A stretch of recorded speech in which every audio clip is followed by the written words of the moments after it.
So ngayon, We're we're back. Ang tanong ko naman sa'yo, di ba, at your age, napaka-busy mo sa work. Sobrang stress mo for sure. Kasi si Lay ay isang marketing. Basta marketing. Tapos ngayon, Sunday ngayon, no, sinundok siya sa work, may work siya on Sunday. So, for sure, ang dami mong dala and bigat sa work. Dala ang laptop. Paano mo na maintain yung ganyang freshness? Kasi totoo, guys, kung makikita niyo siya personal, hindi mo siya Hindi halatang 42. So, ano yung mga pwede mong ma-share para sa mga kagaya natin nasa 40s na? Ano, vitamins. Tapos gulay-gulay, fruits, and all. Pero huwag masyado fruits kasi nakaka-diabetes daw yun. So, ano lang mga everyday na kinakain mo? Kumakain ako ng regular na pagkain ng mga tao. Mm-mm. Mga tao, ano ba ako, vampira? Kumakain lang ako ng wag lang kasi sobra. So, dapat may balance. Dapat may prutas talaga. Prutas at gulay talaga. Kamatis, apple. Pag si mama laging pumupunta ng palengke, ang papauwi ko lagi. Kamatis, apple, sunkist. Yun talaga. Prutas talaga. Proven effective naman kasi hindi ko, parang never kita naringgan or bibihira na nagkasakit ka. O sakitin ka. Sakitin ako, Sakitin pero ka talaga. Neto na lang, nung medyo medyo tumanda na. nagkakaedad na. Hindi natin makikita kasi, hindi nyo makikita sa kanya na nasa 42 na siya. Mga Ako, 43. 42 and a half. Ano pa, ano pang ma-share? Skincare. Wala, kung Diba, ano lang. Ano lang naman? ako. Ang sabon ko lang, Kojic. Tas Kojic wala na iba. with Wala. Yung plain Gluta? lang. Wala. Wala. Minsan nga, pag walang Kojic, safeguard lang, okay lang ako. O kaya yung zest lang. Kung ano lang makita kong sabon sa bahay. siguro rin, no? Yung simplicity lang talaga. Hindi kasi ako masyado naglalagay ng kung ano-ano sa mukha. Kasi the more na nilalagyan ko ng mga makeup. Kaya yan, hindi ako ang nilagay ko lang sa face ko, sunscreen by Lux Organics. Uy, Nag-promote! nag-promote. Uy, ang Lux. mahal nun ang Hindi, mahal. yung sachet. Oo, mahal pa rin. Parang 100 something. Mahal nga. Yun lang, sunscreen lang. Basta lagi lang magsa-sunscreen kasi nag-age ka na, so para hindi siya masyadong kulubot or something. Sunscreen. Tsaka wala lang, konting concealer. Tapos powder na. Yung baby powder Johnson. Oo nga. Tapos may nagbigay lang sa akin ng lip tint kaya medyo makulay yung labi ko. Pero hindi ako mapili sa lagi lang ako ano yan yung like kong dadala? Chopstick lang. Chopstick. Nivea na lip balm. Diba? Yung Hindi ako naglilips. mga sinabi niya, hindi masyadong pero branded lahat talaga. Hindi ako nagme-makeup. Pag nag-makeup ako lalo akong hindi ako tinitigyawat pero nagkakaroon ako mga butik-butik. So basta dapat lang, hindi mo masyadong pakikialaman yung skin. Siguro. Sa akin hindi ako sure. Siguro yun. Yung iba, hiyangan. tsaka yung iba siguro ganun. Nakakatuwa na masyado kaming formal ngayon. Pa-skincare. Oo, yung pinag-uusapan natin, yung mga hindi naman natin pinag-uusapan. Pero kasi naman, umiinom tayo, tapos pag-uusapan natin skincare. doon na naman, pag nag-iinom naman tayo, doon natin pinag-uusapan yung mga iba-iba. Yeah. Mga nangyari. Pero ngayon nga, dahil medyo formal-formalan tayo. Pero nung niyayaya ko si Lay talaga makipagkwentuhan dito, nagtatawanan na kami sa chat kasi nga, iniisip namin na parang magtatawanan lang kami. Tsaka iniisip namin kung anong pwede naming itapik na wala kaming mga sagasaang mga tao. Usapan na natin ang skincare.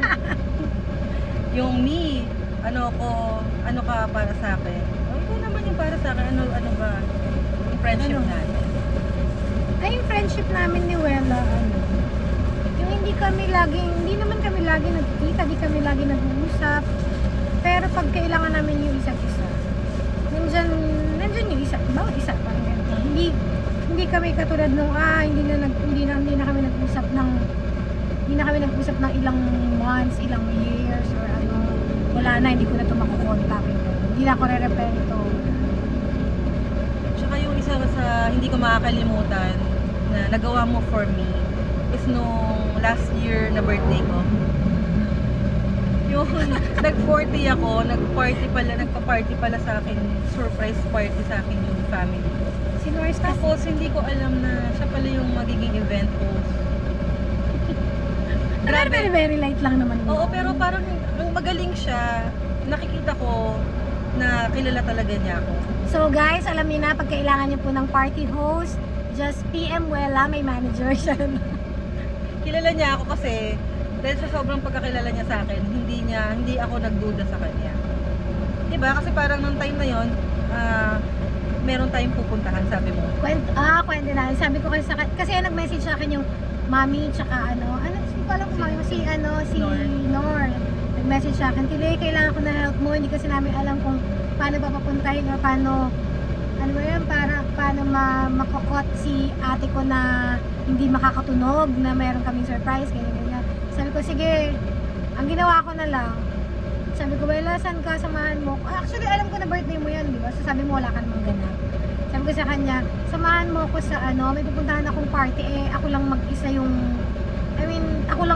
kakilala nung pupuntahan ko. So, ayoko naman na ma-OP ako. So, magsasama ako ng kakilala ko. So, samahan mo ako.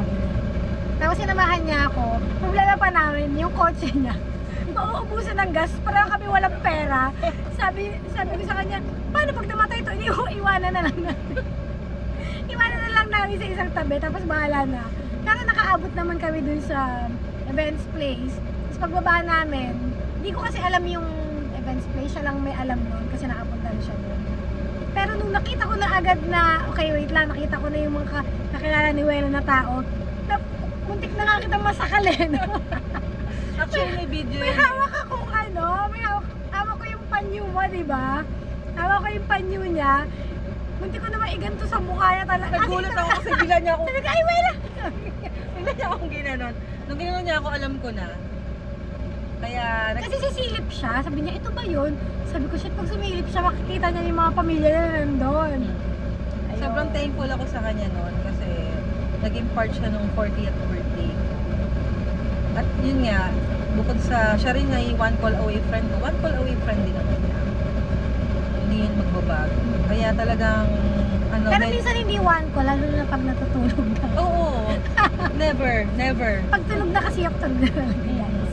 Kasi nung parang mga random chats natin, di ba? Saan ka? Or ano? Gutom ka ba? Kasi nung time na busog ka na nung time na niyayaya ka. Saan ka? Kumain ka na ba? Sabi mo, busog ka na nung kaya hindi nakita mayaya kasi dapat niyayaya ka na lumabas, di ba? Kaso, ayun, hindi niyo siya mayayaya kapag busog na siya. So kapag gutom siya, Saka pag antok na. oo, pwede niyo siyang yayain. Kasi alam niyo ba, ang skin din kasi dapat nire-rest yan. Ang tamang hours ng tulog nakaka-affect yan sa skin. So, Balik skincare. Complete talaga ang tulog. Hindi naman. Grabe naman ako. So, nag-day Binayaan off. naman ako ng Diyos kung nakakaano naman ako. Siyempre pag may mga pasok, hindi yan. Pero pag rest day ko talaga, minimake sure ko na Pahinga ka na. na-exceed ko pa yung 8 hours na natulog. Exercise, like jogging, okay. Hindi na. Kasi yung work ko para na rin ako nag-exercise. Sabagay, ang dami mong pinupuntahan. Pwede mo i-promote dito yung next branch na i-open mo sa work. By the way guys, we're opening another branch of Torisan World Philippines in Robinsons, Bagdoria. Stay tuned. Charot! Saka kasi maganda kasi sa work mo. Syempre, lahat naman ng work hindi may iwasan na mahirap, toxic, stress, ganyan. Actually, Maganda rin kasi sa'yo, nakakapag-travel ka, iba-ibang ano. yes. Tsaka ikaw yung lagi hahanapin kapag nag-open yung branch na to, di ba? Parang ikaw ang nag-open ng branch na to. At the same time pala guys, nagmo-model to Pag kailangan nyo lang naman guys. Oo, nakikita niyo siya sa mga ads, commercials. Wala pa tayo sa commercial. Wala pa tayo sa commercial, sa mga So ano ba? Ads pala. Ads. Sa ano Posters. Yeah, sa mga posters. Alam mo naman mo. Kumakaano ng Ipopost ko posters. dito yung number mo, no? Para pwede ka Hay, na wag number makontak. ko. Socials ko na lang. I-link yung socials ko. Kasi mura lang naman talent fee nito eh. Kape. Kape lang. Uy, wag na kape kasi Yun na yung nagtatrabaho na maganda. ako sa kapihan. Ay na. Any message sa mga viewers na Uy, may message. about sa how to maintain a good friendship through ups and downs. Siguro ano lang, pag nagkakaroon ng conflict, always hindi naman confront, siguro kausapin ng maayos bago kayo mag-decide kung talagang FO. titigilan nyo na talaga yung friendship nyo or hindi. Tama. Wag yung parang katulad ng relationship na ghost. No, yun, That hurts. sakit yun. Kasi Kasi nga, forever nilang iisipin kung ano bakit? yung ginawa nilang mali. ganyan. And parang ano yun magiging parang parang pinurog mo sa kanila na may mali silang ginawa or something kahit wala tayo. kasi kahit ano pa man yan, di ba? Ano kayo, meron kayong foundation. Bumuo kayo ng something na naging part kayo ng buhay ng isa't isa. So better, yun nga, tama yung sinabi mo, makipag-usap. Makipag-communicate ng tama, ng maayos. And huwag makinig sa mga sabi-sabi. Oo, tama. Totoo yan. Kasi yun ang sisira sa'yo. For sure. Dati ano kasi ako, tatahimik lang ako. Meron kasi yung parang, sabi ni ganito, ganyan. Kaya mo na siya. Oo. Hindi Pero pala kasi mali hindi- pala kasi oo, yun. mali pala. Kasi pag hinayaan mo lang, parang ginawa mo na rin silang tama sa Oo. ginawa mo. Pero not necessarily din naman na kapag nag-explain ka or Oo. pinaglaban mo yung sarili mo, eh, gusto mo maging tama ka. Sa bagay, kasi di ba ngayon, merong parang, mas meron kang peace of mind pag hindi ka na nag-explain. Pwede. Yung bang, Hayaan mo na lang. kaya mo na lang.